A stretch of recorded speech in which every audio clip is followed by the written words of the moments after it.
Eh bien, bonjour à tout le monde. Voilà pour un épisode, une nouvelle interview encore plus spéciale que les fois précédentes, puisqu'ici nous sommes avec Ioana Marianne, qui est coach mental pour les entrepreneurs et la créatrice de Trouve ton cap.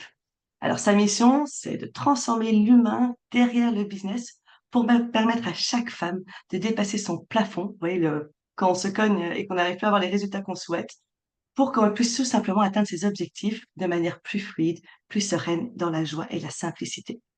Alors, Johanna, elle a accompagné de nombreuses entrepreneuses depuis 5 ans et les aide à dépasser tous les freins et les blocages inconscients, principalement liés à la vente, à l'argent, à la visibilité, à l'attraction client avec une grande conviction et je partage la même conviction qu'elle. C'est pour ça que cette interview est spéciale. On se retrouve sur la même vision de l'entrepreneuriat. Sa conviction, c'est qu'on ne réussit pas parce qu'on choisit telle ou telle stratégie, mais parce qu'on est la personne qui réussit, peu importe la stratégie. Et donc, bienvenue, Johanna, sur cette interview. Merci beaucoup pour l'invitation. C'est un plaisir d'être avec toi aujourd'hui et de voir qu'on partage la même vision et qu'on a les mêmes valeurs. Tout à fait. Et pour tous ceux qui nous écoutent, encore une fois, à nouveau, ne faites pas qu'écouter, prenez des notes, voyez ce qui vous parle, ce qui vous titille aussi, parce que c'est là qu'on découvre des superbes clés. Voyez ce que vous pouvez retirer. Le but ici, c'est de vous apporter le plus de valeur, le plus de ressources et aussi des clés pour que vous puissiez vous déployer dans votre vie personnelle et dans votre business et arriver à vos objectifs, à vos rêves. Alors, on débute avec une question qui est, Ioana, en fait, qu'est-ce qui t'a amené réellement prendre conscience que l'important était l'humain derrière le business, le être, et non pas tout simplement des stratégies qu'on nous donne? Hmm. Très bonne question. J'ai mis en fait du temps à m'en rendre compte. Au début, je pense comme beaucoup d'entrepreneurs qui démarrent dans la grande aventure de l'entrepreneuriat, se concentrent beaucoup sur les compétences entrepreneuriales, sur les stratégies, sur les connaissances concrètes qui nous permettent d'avoir un business tout simplement. Et c'est une partie très, très importante. Donc, il faut pas la négliger. Et donc, moi, j'étais là-dedans aussi comme pas mal de personnes et au fil, du temps, en fait, je me suis rendu compte que, j'avais tout sur papier. J'avais, des stratégies, j'avais des connaissances, j'avais des compétences, une audience, des offres, des clients satisfaits et cetera et pourtant, je suis arrivée à un stade où, que je n'arrivais pas à dépasser et à ce moment-là, j'ai commencé à me questionner, sur le pourquoi, derrière ces blocages, derrière ce palier que je n'arrivais pas à dépasser alors que j'avais tout pour réussir. C'est là, en fait, que j'ai eu le déclic et je me suis dit: «OK, j'ai les stratégies, j'ai les connaissances, j'ai les compétences, j'ai aussi, les outils mindset pour travailler sur moi. Qu'est-ce qui manque, en fait?» Et c'est là, en fait, que je me suis rendu compte, qu'il y avait une partie, très importante que je négligeais, toute la partie, subconsciente, parce que c'est elle qui finalement, nous dirige, au quotidien. C'est pas qu'elle nous dirige, mais en fait, elle a un gros poids, sur nos actions, sur nos pensées et cetera et si on n'arrive pas, en fait, à comprendre, le fonctionnement du subconscient et comment, travailler ses peurs, ses doutes à un niveau plus profond, en fait, on peut faire des progrès, mais le problème, c'est qu'au bout d'un moment, on va, revenir en arrière ou on va stagner au même palier. Donc c'est à ce moment-là que j'ai eu le déclic. C'est le moment où, je n'arrivais pas à dépasser un certain palier alors que j'avais tout pour réussir et c'est là que j'ai pris conscience de l'importance du subconscient, dans et pas que du subconscient, mais du travail sur soi, du travail émotionnel, de la conscience de soi, sur nos actions et nos résultats dans le business, mais aussi en tant qu'être humain finalement, parce que notre vie n'est pas fait que de nos activités, mais voilà, donc c'était ça le déclic, c'était ce moment-là. Tu vas un cran plus loin que juste le mindset. Après, Mmh. voilà, une définition du mindset, ça peut tout reprendre, émotionnel, passé, croyances, doutes, etc. Mais tu mets vraiment l'accent sur le subconscient et l'inconscient. Et Mmh. donc, comment est-ce que finalement, tu arrives à apporter dans ta conscience ce qui est inconscient?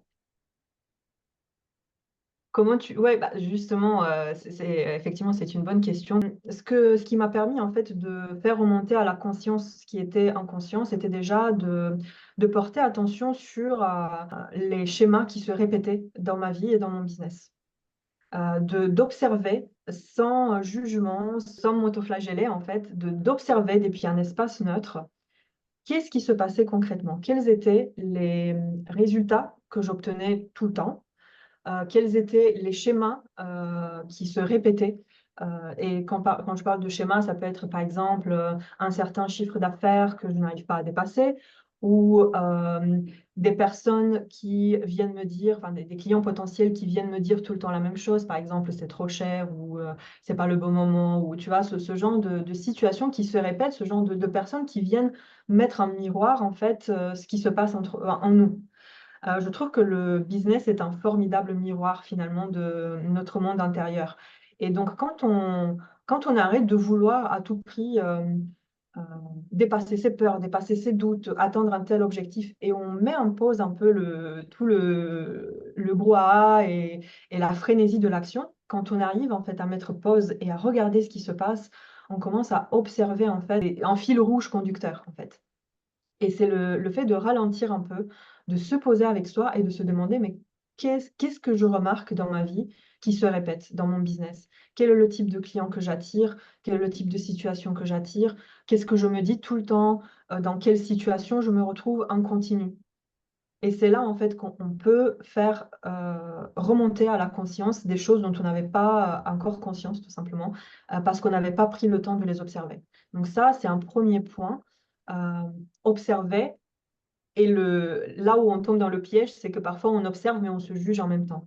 L'idée, c'est d'observer comme une caméra qui filme, comme si on se voyait de l'extérieur pour pouvoir extraire la richesse, en fait, de notre expérience. Parce que tout ce qu'on vit, en fait, a un sens et il faut se demander aussi, beh, qu'est-ce que ces événements, qu'est-ce que ces actions, qu'est-ce que ces personnes extérieures viennent me montrer, par rapport à moi, par rapport à ce qui se passe à l'intérieur de moi. Voilà. Ça, c'est une première étape, une première grande étape, qui peut amener à des grosses prises de conscience. Et déjà une énorme clé, en fait, pour tous ceux qui écoutent et je suis déjà occupée à à réfléchir rapidement chez moi. Bah, oui, en fait, c'est simplement j'aime beaucoup que tu dis d'observer d'une partie neutre. Ça peut, avoir un petit cahier à côté de soi et de se dire: «OK, voilà, quelles sont les différentes choses qui sont passées, Mmh. dernièrement dans mon business ou depuis que j'ai commencé ou depuis que j'essaye peut-être, de passer à un autre niveau, de CA ou enfin ou mettre d'autres stratégies en place. Qu'est-ce qui continue de se répéter?» Mmh Et mh. comme tu dis, ça peut être partout. Ça peut être, le type de client, qu'on attire, ça peut être la façon dont, on communique avec ses clients, les réponses qu'on reçoit. Si on essaie d'avoir des appels découvertes et qu'on a des non, non, non, bah, allez voir qu'est-ce qui se passe. Je n'ai pas d'argent ou simplement même je n'ai aucune interaction parfois, Mmh même mh. sur nos contenus.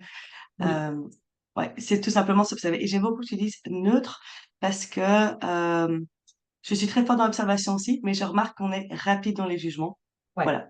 Donc une petite clé que moi je donne en plus, c'est, j'écris et en fait dès qu'il y a un jugement, je le barre. Comme ça après je garde que que ce qui est neutre parce que parfois, bah, voilà, parfois on est bah, notre mental, voilà, Ouais, se ouais, prend ouais. les pédales et Et c'est je important vais de aussi ralentir. ajouter un petit truc par rapport à ça. Autre chose qu'il faut observer, ce sont, toutes les actions qu'on évite de faire.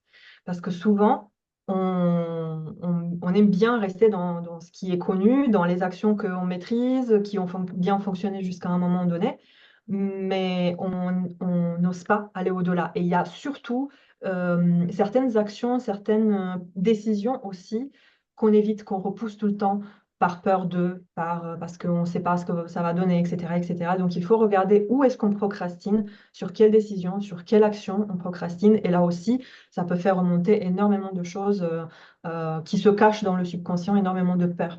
Parce que ce que j'ai remarqué avec, mes clientes, c'est, que, régulièrement, elles savent très bien, ce qu'elles ont à faire.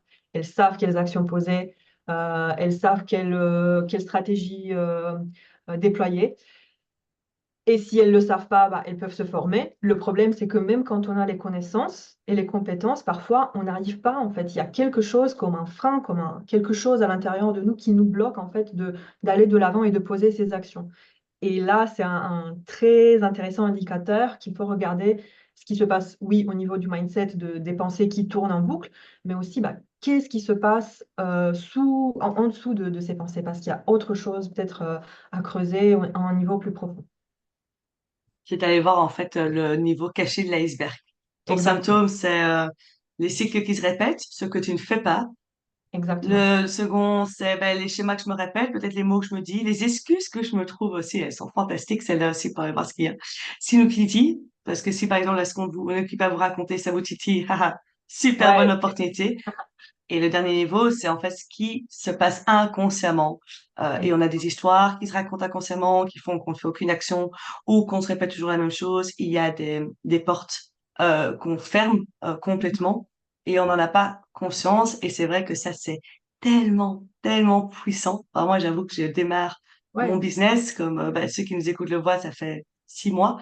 Mais Mhm. j'avance main dans la main avec ça parce qu'en fait, c'est transformateur et en même temps, ça nous fait Ouais. nous évoluer. Donc, personnellement, on voit des conséquences directes entre vie pro et business Oui. et ça, c'est pas oublié. Ils sont pas séparés, surtout quand on travaille seul. Au début, Mhm. c'est une seule et même personne. Et donc, bah, quand on fait avancer un, on fait avancer l'autre et vice-versa. Ouais, clairement. Donc tout ce qu'on remarque dans notre business au niveau des résultats ou des non-résultats, ce sont des symptômes en fait. Et souvent, on s'arrête ici. En coaching, et comment dire, c'est pas que c'est mauvais en soi, c'est juste que quand on travaille sur les symptômes, on peut bien sûr avoir des résultats, mais les résultats restent pendant un certain moment. Et puis, il suffit d'un petit déclencheur qui vienne nous ramener en arrière vers ce qu'on a connu, vers nos anciennes peurs, vers nos anciens doutes, vers nos anciens schémas. Donc, il ne faut pas regarder juste les symptômes, il faut savoir que les symptômes, c'est-à-dire les résultats, les schémas, tout ce qu'on observe dans notre business, en fait, ce sont juste des symptômes qui montrent qu'il y a autre chose sous la surface qui peut se cacher et c'est pas tout le temps lié à la stratégie. Parfois, ça peut l'être et c'est intéressant de regarder.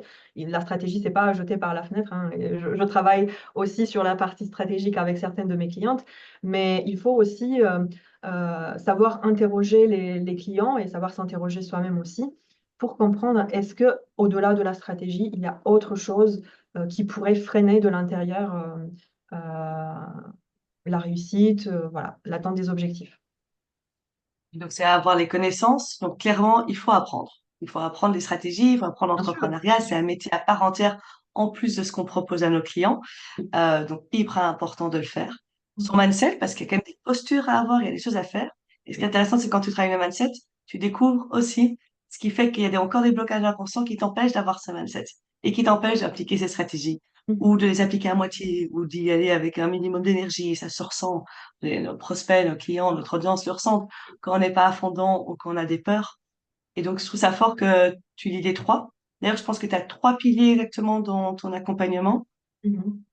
Exactement, dans l'accompagnement qui est lié à la partie mindset et subconscient, pardon, il y a donc le travail sur le mindset que je fais avec des outils du coaching cognitif et comportemental. Donc, pour résumer, c'est toute la partie où on regarde ce qu'on pense, on regarde les perceptions qu'on a et on essaie de les changer à travers des questions, à travers des outils issus du coaching cognitif et comportemental pour changer nos émotions et nos comportements.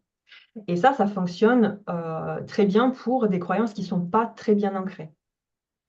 Par exemple, il y a cette croyance qui ont beaucoup de personnes que bah, j'ai pas beaucoup d'audience, donc ça veut dire que je ne vais pas avoir beaucoup de clients. Ça, typiquement, c'est une croyance qui peut être travaillée au niveau purement mental.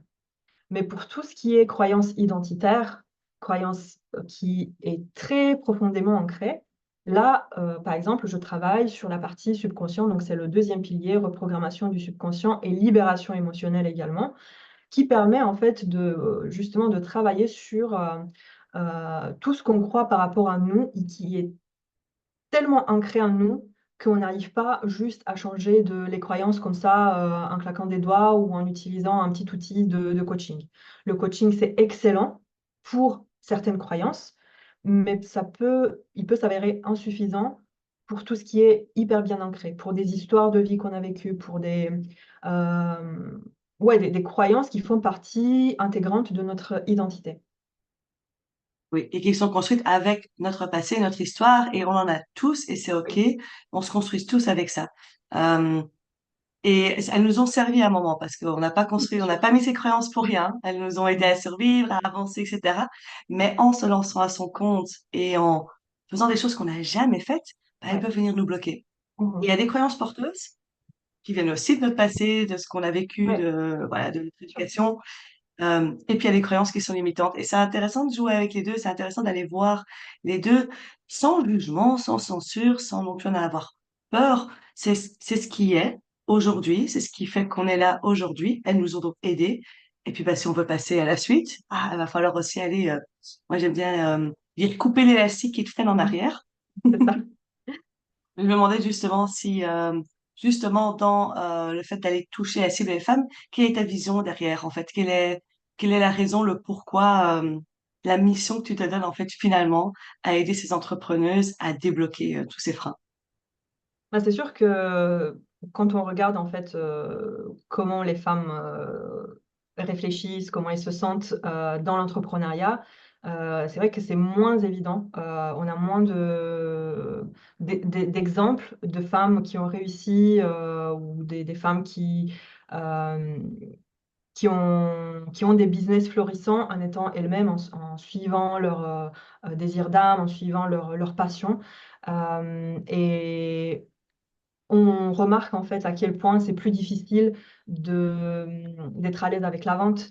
C'est plus difficile de se mettre en avant en tant que femme, et donc l'idée derrière, mon activité, c'est aussi de permettre à ces femmes, de s'épanouir, de libérer en fait, ce qui se passe à l'intérieur d'elles, de libérer leurs freins intérieurs pour leur permettre de déployer leurs ailes, de faire ces actions qui leur font peur, de s'assumer, d'assumer ce qu'elles font dans leur activité, tout aussi bien qu'un homme pourrait le faire.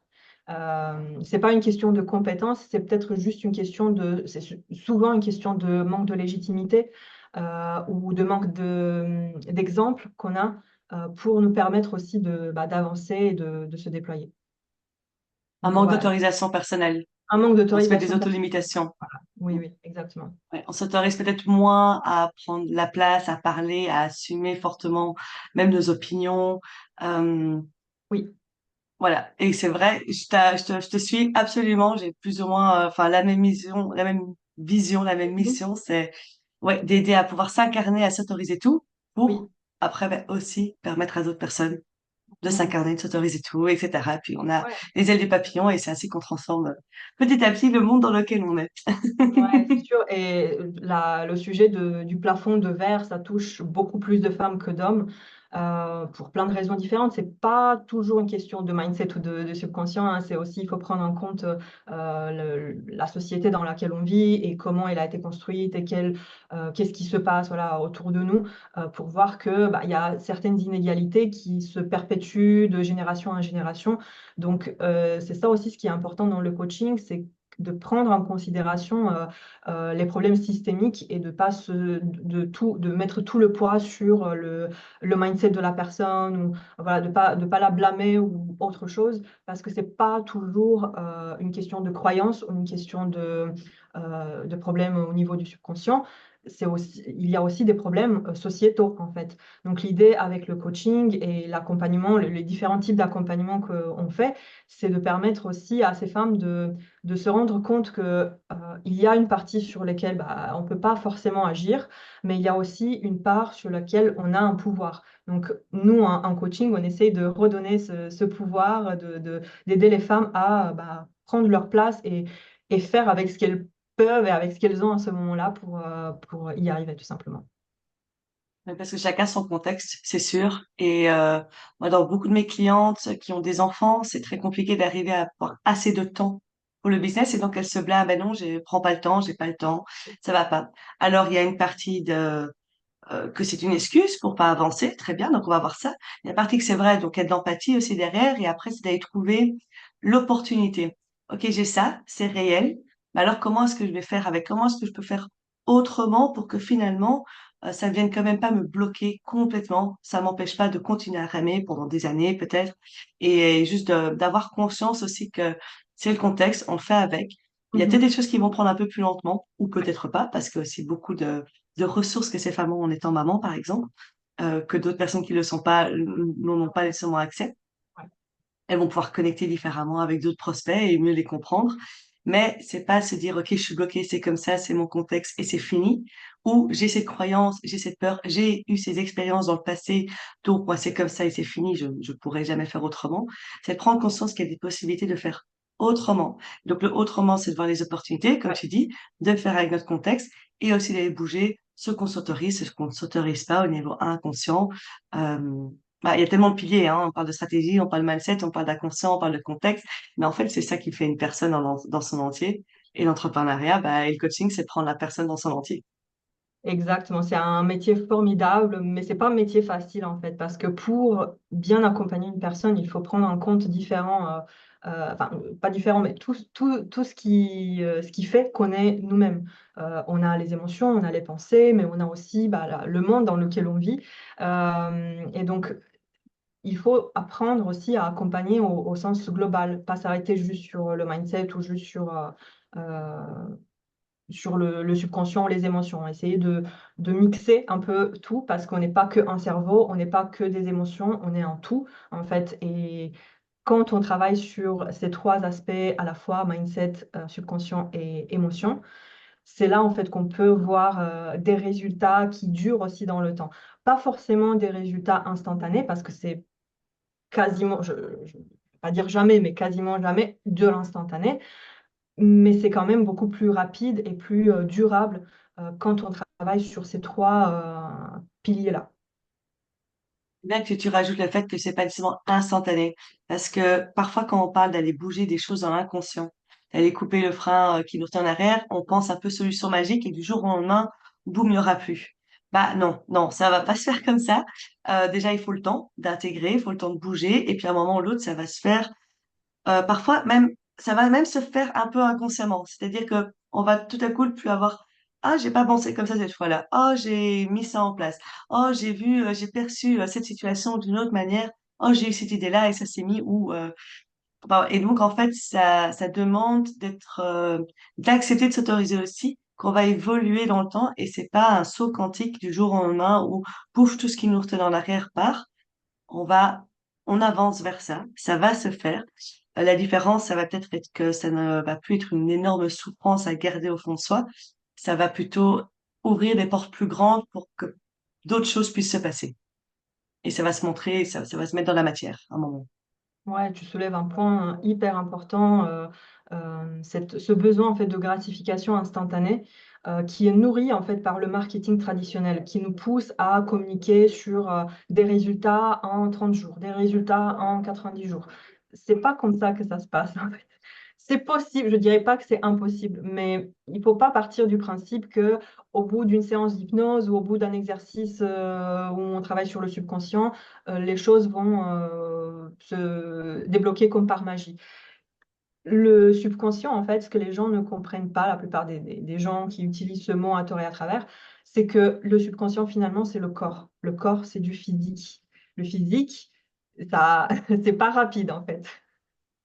C'est pas du rapide et donc ça met un peu de temps, le temps que le corps, que le subconscient comprenne, pardon, les changements qu'on lui a suggérés ou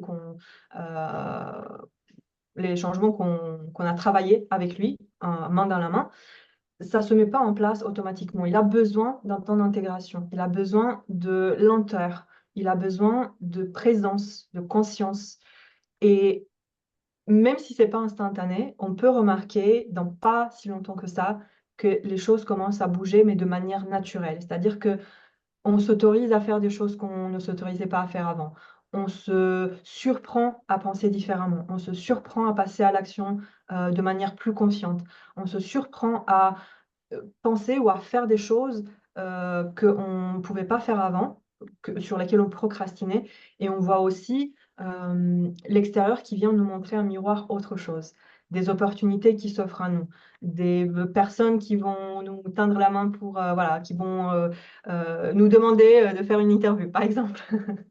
Il y a plein de petites opportunités comme ça, plein de petites portes qui s'ouvrent, mais c'est pas tout d'un coup, c'est pas tout instantané parce que ce serait même pour le subconscient, ce serait impossible, en fait, à ingérer, cette quantité de changements, de transformations. Donc c'est normal que certaines choses prennent du temps, mais quand on travaille avec le subconscient, au moins, on sait que même si c'est pas forcément toujours de l'instantané, ça dure dans le temps. Parce que c'est profond, parce que ça parle à quelque chose de plus une partie de nous qui est plus profonde, plus sage aussi, et qui vient, en fait, collaborer avec notre conscient. C'est ça l'idée, c'est de faire collaborer notre subconscient avec notre partie consciente qui désire quelque chose, mais souvent, bah, le subconscient, il n'est pas habitué à ça, il a certaines peurs, il veut nous protéger parce que c'est son rôle et qui nous freine, en fait. Voilà. Ouais. Et c'est bien que tu le remettes parce qu'en fait, on repart de l'être.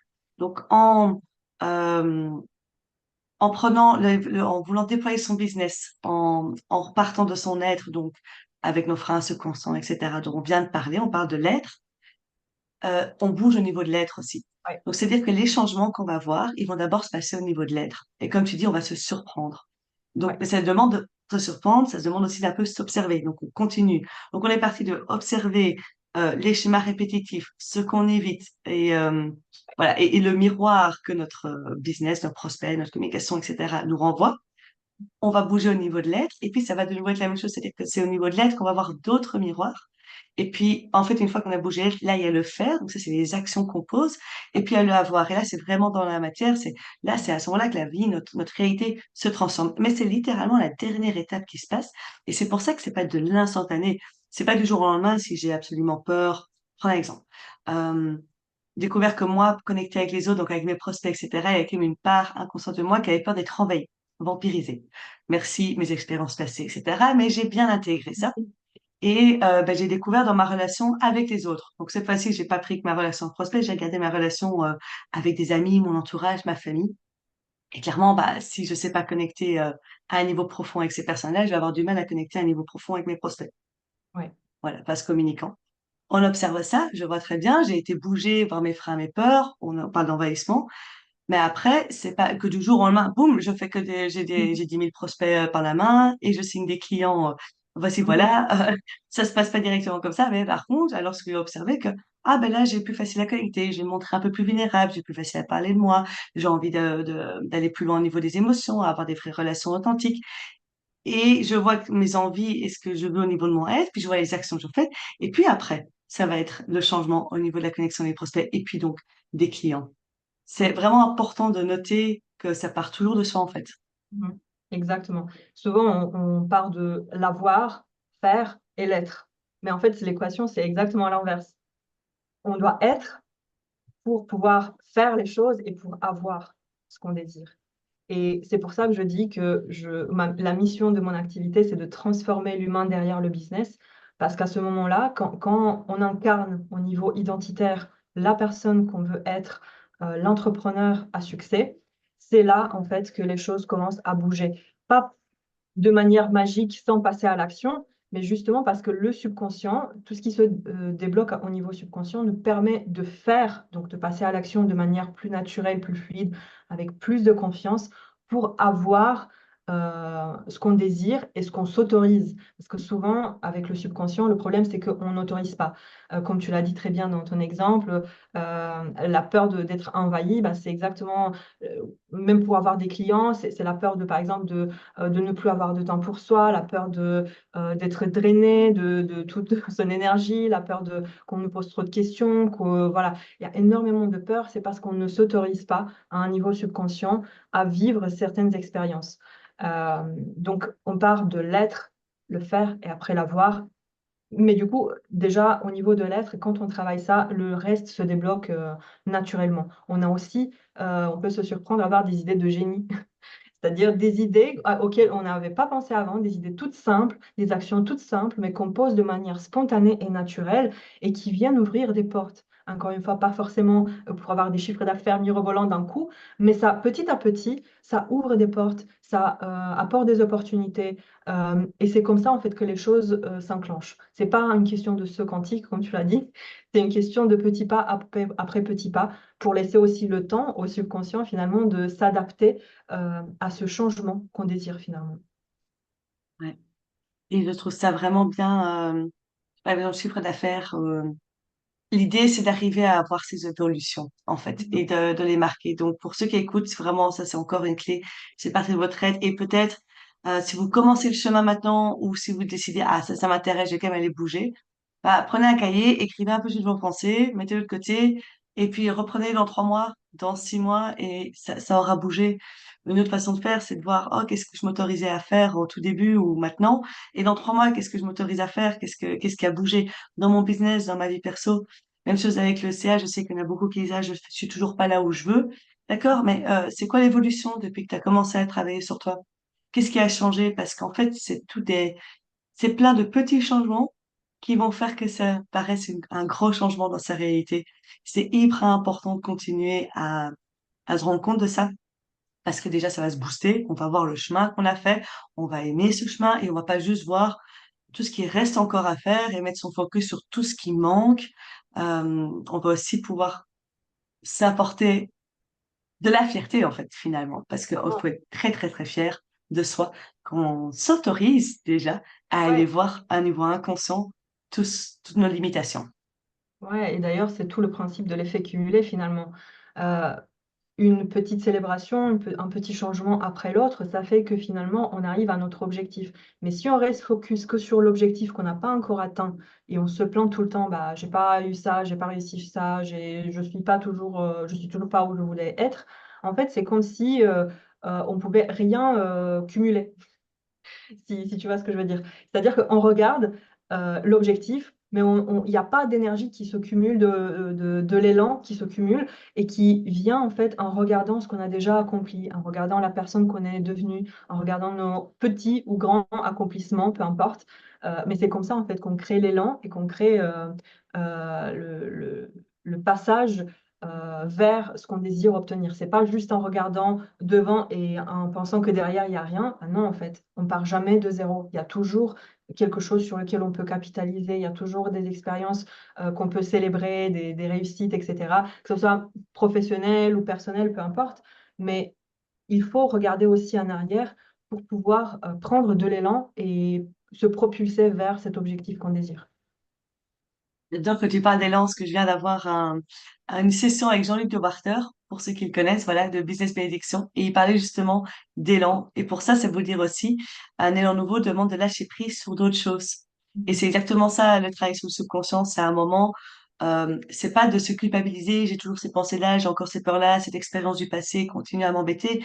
Non, elle a été là pour une raison, c'est juste qu'aujourd'hui, c'est l'opportunité, c'est une possibilité, une envie d'aller lâcher ça pour avoir d'autres choses. Parce qu'on parle de croyances limitantes, mais il y a aussi des croyances porteuses, et puis il y a des nouvelles croyances. Et ça se voit aussi avec le temps. Ça fait que au début, ben, on pouvait peut-être pas penser qu'on peut avoir un client, puis on en a plusieurs, alors on pense qu'on peut avoir des clients. Chouette. On a une nouvelle croyance porteuse, oui, je peux y arriver. Et là, peut-être qu'on a envie d'augmenter notre CA, mais là, on s'autorise pas, puis on va y arriver. Nouvelle croyance. Et c'est comme ça qu'on se construit. Et c'est tellement, tellement important, comme tu dis, de travailler l'humain qui est derrière, parce qu'en fait, il évolue en même temps, il se déploie en même temps, il s'autorise des choses. Et, euh, et le déploiement de son business se fait avec le déploiement de soi-même. Exactement. Bah, le business, c'est une extension de nous-mêmes, en fait. Heu et surtout et ça, c'est valable aussi, enfin, surtout pour les solopreneurs parce que ce qui s'applique aux solopreneurs ne s'applique pas aux multinationales ou ce qui s'applique aux petits entrepreneurs avec, une petite équipe ne s'applique pas aux multinationales. En fait, notre business, c'est nous, finalement.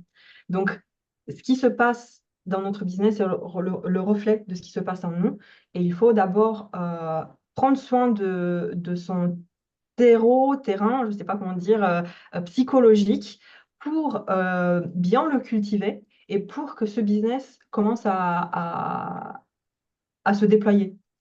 Donc vu que c'est une extension de nous-mêmes, il reflète en fait ce qui n'a pas été encore nettoyé en nous, ce qui n'a pas encore été travaillé en nous et il nous demande quelque part de travailler. Il nous montre quelque part, ce qu'on a encore besoin de travailler, ce qu'on a encore besoin de, sur quoi on a besoin de se développer tout simplement. Et parfois, on en a marre. Moi, je sais, j'ai des trucs où j'en avais marre. Je dis, est-ce que je peux en avoir assez de ces miroirs dans la figure, etc. C'est aussi OK. Donc, si ceux qui entendent ça se disent, oui, mais j'en ai ras-le-bol de voir ce que je dois encore faire, etc. Bon, ben déjà, puis les croyances, c'est pas ce que je dois encore faire. C'est aussi voilà, où ce n'est pas assez, mais c'est aussi OK d'avoir des ups et des downs. Le truc, c'est, en tout cas, moi, que j'ai trouvé ma posture, et tu me diras la tienne, Johanna, celle qui m'aide beaucoup, c'est de me dire, c'est des opportunités, en fait. C'est des opportunités que mon business me montre en accélération, qui ne sont pas que pour mon business, mais pour ma vie générale, pour mon bien-être général, pour mon épanouissement, et aussi ce que je veux vraiment apporter dans le monde. Donc oui, c'est embêtant d'être toujours face parfois à des miroirs, et en même temps, bah, est-ce que c'est vraiment embêtant ou est-ce que je peux le voir comme une opportunité pour juste m'autoriser plus et dans tous les secteurs de ma vie, finalement. Ouais, mais je te rejoins à 100%. En fait, si on regarde, les peurs, les freins, les doutes qu'on a, les obstacles qu'on rencontre comme des opportunités, en fait, ils deviennent comme des portails, vers, autre chose. C'est-à-dire que la plupart du temps, ce que j'ai remarqué, c'est qu'on est pressé. On est pressé à dépasser nos peurs, on est pressé à dépasser nos émotions inconfortables, alors que la solution n'est pas, dans leur dépassement, mais en allant à travers elles. C'est-à-dire prendre le temps de se demander: «Mais qu'est-ce que cette émotion? Qu'est-ce que cette peur qui vient toujours, toujours, toujours? Qu'est-ce qu'elle a à me communiquer?» Si elle est là, si elle s'enclenche à chaque fois qu'il y a voilà, un déclencheur, je sais pas, quelqu'un qui me dit quelque chose et d'un coup je réagis, de manière incontrôlée. Qu'est-ce que cette émotion incontrôlable vient me dire par rapport à moi, par rapport à ce que j'ai vécu, par rapport à la limite intérieure que j'ai besoin à dépasser? Donc au lieu de vouloir tout de suite aller au-delà et la dépasser, prendre un petit moment et rester avec elle. Et parler aux parties de soi-même, même si je sais que ça peut paraître un peu, bizarre dit comme ça, mais parler aux parties de soi-même, les parties blessées, les parties, qui résistent, qui veulent, tu sais, cette sensation où il y a une partie de nous qui veut quelque chose et l'autre partie de nous qui veut pas. Une partie de nous qui a un objectif, mais une autre partie qui a peur. Prendre le temps, au lieu de vouloir la dépasser, prendre le temps de rester avec elle, de communiquer avec elle, de la ressentir pleinement, parce qu'on ne peut pas, en fait, dépasser une peur en l'ignorant. On peut la dépasser en la ressentant et en comprenant le message qu'elle a à nous transmettre et en venant dissoudre aussi, peut-être l'empreinte émotionnelle qui est liée à cette peur et qui vient sûrement d'une expérience ou de plusieurs expériences du passé. Donc ne soyez plus pressés de dépasser vos peurs. Prenez un petit instant de pause, c'est ce qu'on disait aussi au début de l'interview, pour juste comprendre en fait, qu'est-ce que ce blocage a à me raconter par rapport à moi, par rapport à mon passé. Donc ça c'est, je pense, une clé hyper importante pour, dépasser ces Tellement freins, important. ouais. Ouais. Je l'ai encore appris dernièrement, ou même si on vient bouger au niveau de la conscience des choses, même si on vient couper les élastiques, même si on vient libérer, réduire, dissoudre l'empreinte émotionnelle, parce que euh, la peur va rester là parce que l'émotion a besoin de toute façon de traverser. Mmh. Et pour rassurer, si on n'est que dans l'émotion, mais donc sans se raconter des choses dans le mental, elle met 90 secondes à passer. Mais quand on n'est que dans l'émotion, donc voilà, parfois ça peut prendre un peu plus de temps. C'est comme l'angoisse. Donc c'est aussi OK et c'est aussi normal si après un travail dans l'inconscient ou si après voilà tout d'aller dissoudre des freins, on se dit ah mais là je continue de ressentir ça. Bah ouais, mais c'est parce qu'il faut le ressentir. Mmh. La différence c'est que là ça va être autorisé de le ressentir parce qu'il n'y aura plus le même danger de le faire. Alors qu'avant, on aurait mis en place plein de schémas de fuite, plein Oui. de, voilà, d'occupations, de choses pour absolument pas pouvoir le faire. Là, ça va être possible de le faire, Mmh. mais il va falloir le Très faire. intéressant ce que tu dis et j'aimerais rebondir sur ça parce que en fait, travailler sur le subconscient, ça ne veut pas dire qu'on va plus jamais revivre ses peurs et qu'on va les dépasser à tout jamais. Ça veut dire que on va, sortir de cette émotion beaucoup plus rapidement que ce qu'on faisait avant. Parce que souvent, avec une émotion inconfortable, on a tendance à ressasser, on a tendance à la rejeter, à pas vouloir la ressentir et du coup, on la perpétue. Alors qu'en prenant le temps de la ressentir et de la traverser et de la transformer aussi au niveau corporel et subconscient, c'est là qu'on va la ressentir, mais de manière plus rapide. Ça va pas durer aussi longtemps que ça a duré normalement et même si ça va revenir avec d'autres expériences et d'autres déclencheurs, ben, on pourra pivoter plus rapidement. OK, je ressens ça, il y a ça, ce qui se passe dans mon corps et cetera. Hop, le processus, il se fait de manière beaucoup plus rapide. Donc, ressentir des émotions, des peurs, elles peuvent revenir à chaque palier, c'est complètement normal. Par contre, ce qui change avec le travail subconscient, c'est que on les ressent, mais de manière ponctuelle, et plus le temps entre le moment où je la ressens et le temps où je passe à autre chose, il est raccourci en fait. On Oui, reste plus, c'est vraiment on reste ça. plus et on n'amplifie plus cette émotion. Avec les émotions inconfortables, on a aussi tendance à les empiler. C'est-à-dire que, ok, je suis triste parce que j'ai pas atteint mon chiffre d'affaires. Après, au lieu de ressentir cette tristesse, bah, je ressens de la honte parce que je suis triste. Et après, je ressens de l'angoisse parce que j'ai de la honte parce que je suis triste. Et ainsi de suite, on empile en fait les émotions.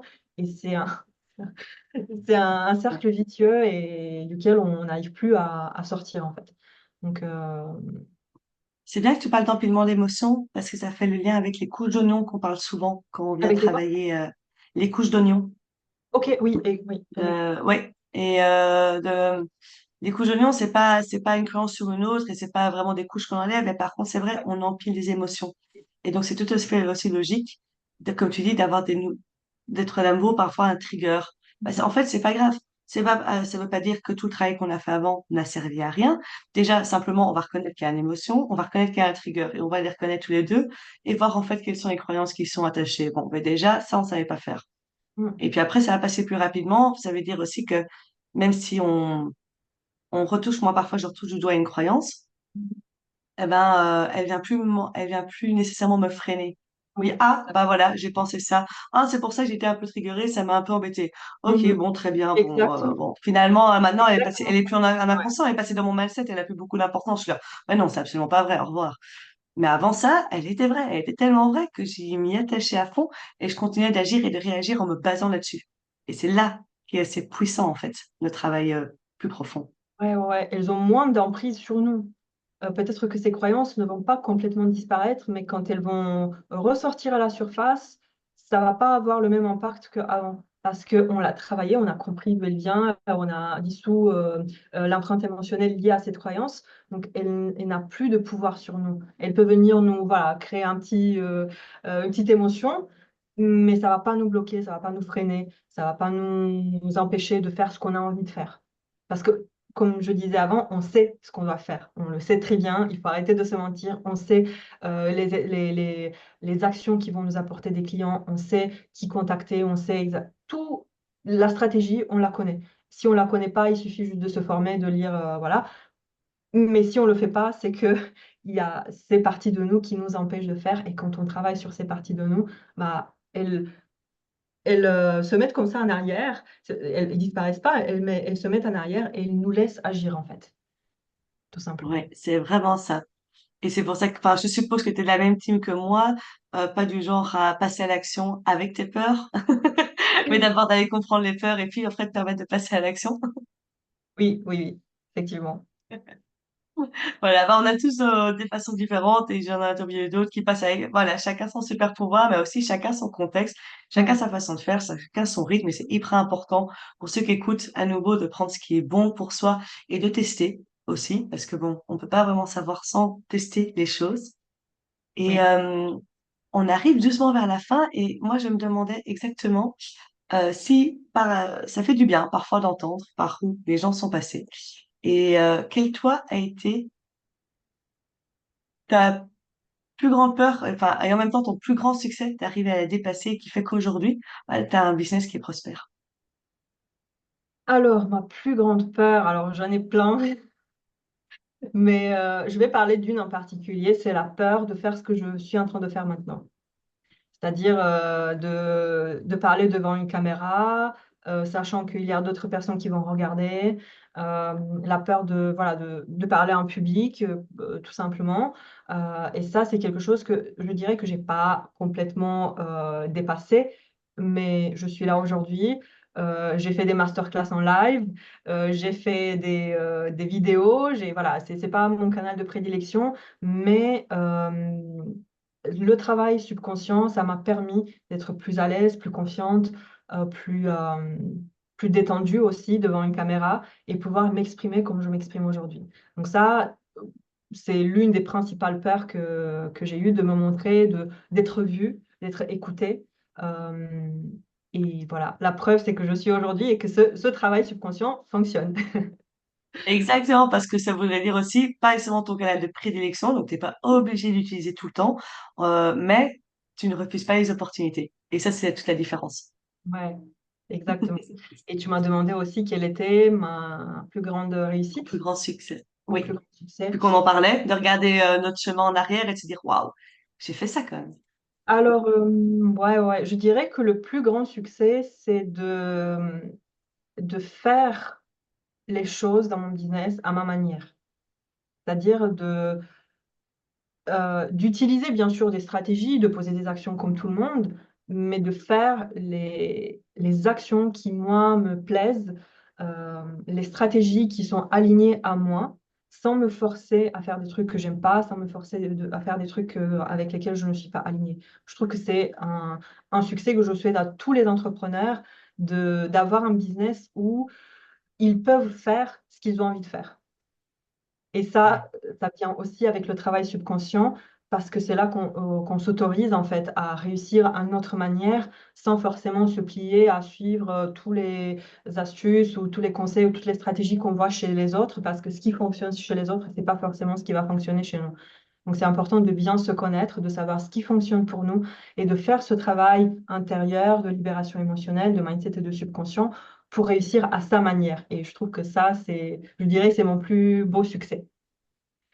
Ah ouais, c'est beau, c'est trop beau que ce que tu viens de dire. T'as rejoint une autre interview où on parlait de remettre du kiff, mais en fait, c'est ça. Oui, Parce que quand c'est aligné avec sa manière de faire, bah, c'est plus kiffant parce que c'est juste, tout simplement, et on se force pas. Et et c'est donc, pas à nouveau, une grande clé, revenir à soi, en fait. ouais, c'est ça. Aller vous renseigner, apprendre. Oui, il faut des compétences, il faut les apprendre. C'est intéressant en copywriting. Qu'est-ce que c'est la prospection? Comment on utilise Instagram, par exemple? Si on ne Très sait bien. pas comment tourner une vidéo, de le faire, etc. D'avoir une bonne offre, un bon public cible. Voilà, il y a des façons de penser, des questions à se poser qui s'apprennent. Mais après, dans la mise en action, dans la concrétisation, la matérialisation, il faut revenir à soi. Et c'est ça qui fonctionne vraiment. Et c'est Ouais. comme ça aussi qu'on connecte. Parce que quand on voit qu'une personne est alignée dans sa façon de faire, que c'est juste naturel et en plus qu'elle le kiffe, bah, c'est charismatique. On a clairement envie de connecter avec cette personne-là aussi. Ouais, clairement et ça veut pas dire qu'on ne travaille plus ou qu'on ne fait plus des choses ou qu'on met plus en place des stratégies ou on ne passe plus à l'action. C'est pas du tout question de ça. C'est une question de: «Est-ce que ce que je fais, les actions, les compétences, les stratégies que je mets en place, est-ce que ça me parle? Est-ce que ça me met en joie de les faire?» parce que si on se force à faire des choses qu'on kiffe pas, bah, il y a pas forcément les résultats derrière et on s'est pas lancé dans l'entrepreneuriat pour, détester tout ce qu'on fait. Il y Non, a du non. travail, il y a clairement du travail, il y a aussi un peu de stress de temps en temps, il y a aussi des moments de bas, des moments hauts, voilà, des montagnes russes. Ça, c'est la vie d'un entrepreneur, on va pas le cacher, mais au moins, on sait que ce qu'on fait, ça nous met en joie, c'est aligné avec nous et c'est là où on peut être, fier, bah, de notre parcours et de ce qu'on a accompli. En fait, on ne recherche pas la facilité. Si tu parles de Oui, montagnes russes, c'est pas rainbow et unicorns, bah, comme on oui, dit, c'est la vie. clairement, Et c'est dans la le vie. salariat, c'était aussi des montagnes russes. Et la vie, c'est la fin. C'est des montagnes russes. L'entrepreneuriat, c'est des montagnes russes. Donc, si on cherche juste la facilité, que tout tombe du ciel comme ça, c'est pas ça qu'on parle. On parle d'alignement, c'est-à-dire d'aller voir ce qui est juste pour soi, qui fait vibrer, en fait. Et alors, il peut y avoir des peurs. On sait que ça nous fait vibrer, mais voilà, le petit mais qui arrive. OK, ça, c'est des peurs. Alors, bah, travail mindset, travail subconscient, libération émotionnelle. On revoit le terreau, on va aller bouger ce qui se passe de ce côté-là. Mais ça fait vibrer. Et donc, si ça fait vibrer et qu'on a envie d'aller vers là, bah, c'est la bonne direction pour y aller. Et donc, c'est aussi mais des actions, comme tu dis, c'est du travail stratégique, du travail concret, du travail dans le contenu, du travail voilà, dans la Impossible de faire communication, dans la trop. prospection, voilà, dans son accompagnement, impossible, du travail sur soi. Mais de toute façon, c'était le cas dans le salariat, c'était le cas dans beaucoup de choses, et c'est pas grave.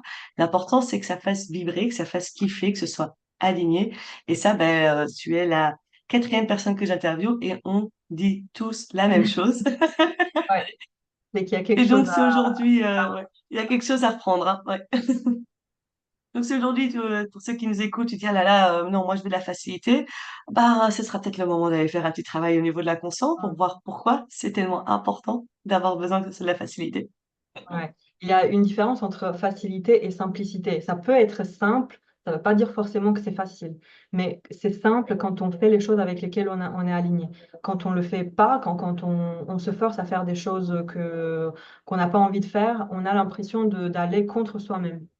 Donc on cherche plus la simplicité plutôt que la facilité. Et la simplicité, Ouais. c'est tout simplement, elle vient avec l'alignement entre nos actions, entre nos, voilà, les stratégies, toutes les petits pas qu'on pose pour nos business. Oui. Et c'est, en effet, tu as raison, c'est différent parce que de toute façon, on parle de toute façon sortir de sa zone de confort encore et encore et encore. Mais c'est pas grave parce qu'à un moment, cette zone de confort, d'inconfort, elle deviendra confort, puis ce sera une autre. Et ben voilà, c'est la vie. On n'a pas appris à conduire dès qu'on a appris à marcher. Voilà, ça arrive doucement, pas à pas. Complètement raison.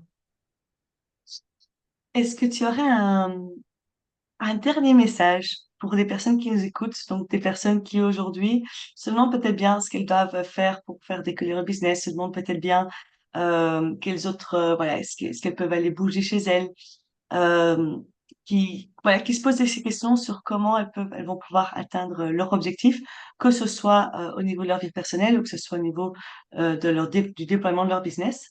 Mhm. Elles se demandent qu'est-ce qu'elles pourraient faire d'autre. Et toi, quelle serait ta réponse à ça? Mm. Souvent, la chose qui nous permet de faire décoller nos business, c'est de faire cette chose inconfortable, cette action inconfortable qu'on a évitée depuis des mois et des mois. Et c'est là, en fait, c'est sur ce point-là que j'invite les auditeurs à se pencher, c'est-à-dire de se demander bah, qu'est-ce que j'évite, qu'est-ce que je sais que je dois faire, mais que j'évite. Et ça ne veut pas dire qu'ils doivent le faire tout de suite, ça veut juste dire de prendre un moment, de se questionner sur qu'est-ce que je sens que je devrais faire, mais que je ne fais pas, et pourquoi je ne le fais pas. Je sais que c'est juste de le faire, je sais que ça pourrait me permettre d'aller plus loin, mais pourquoi je ne le fais pas? Et vraiment rester aussi avec cette émotion inconfortable liée à cette action. Vraiment, avant d'essayer de la dépasser, juste se poser avec elle, se demander ben, où est-ce que cette sensation se trouve dans mon corps? Heu, qu'est-ce qui se passe à ce moment-là quand je me projette dans cette action? Est-ce que cette émotion a un poids? Est-ce que cette émotion a une couleur? Est-ce que cette émotion, elle est chaude, froide? Est-ce qu'elle a un message à me transmettre? Vraiment communiquer avec cette émotion-là et juste en faisant ça, vous, les auditeurs, vous allez pouvoir, percevoir un petit changement déjà. Il y a quelque chose qui va s'ouvrir à l'intérieur de vous, rien qu'en restant avec cette émotion inconfortable. Et plus vous allez faire cet exercice-là, plus vous allez voir que vous allez vous diriger naturellement à un moment donné, vers cette action. Vous allez commencer à la poser à un moment donné, heu, sans beaucoup de pression, avec confiance, avec simplicité. Ça va se faire. À un moment donné, ça va se faire, mais pas avant d'avoir ressentir l'inconfort créé par cette, action. Voilà. C'est un super beau message de fin et une dernière clé de dingue parce que être OK d'être dans l'inconfort, à la fin, ça va devenir confortable d'être dans l'inconfort. Et donc, de fait, même si l'action fait peur, même si ça n'a pas tout été bougé au niveau inconscient, même si ça va être inconfortable de la faire, bah, vous aurez appris à être OK dans cet inconfort avant. Et je trouve que c'est une magnifique idée de se dire, prenons le temps d'être avec cette émotion-là pleinement. Et comme tu l'as bien dit au début, comme toi tu l'as fait pour toi, sans jugement, sans Exactement. critique, sans autoflagellation, Mmh. en restant bienveillant avec soi-même. Parfait. La fin Ouais. parfaite. Ouais, bah, c'était un magnifique moment. Il y a eu énormément de clés. Pour ceux qui écoutent, elles sont résumées dans la description en dessous. Puis en fait, vous allez en découvrir encore plus sur le profil Insta de Ioana. Tu as aussi un site web et tu as aussi un blog. Tous les liens seront mis dans la description en dessous. N'hésitez pas à aller la voir, à aller vous y abonner. Moi, personnellement, je la suis et j'ai déjà eu pas mal de clés qui m'ont aidé. Et puis, si vous voulez encore d'autres ressources, d'autres clés, d'autres conseils, d'autres inspirations pour arriver à déployer votre business et votre épanouissement personnel, dépasser, transcender vos limitations, abonnez-vous à cette chaîne YouTube et on se retrouve la semaine prochaine. Merci beaucoup. Ciao, ciao. Bye.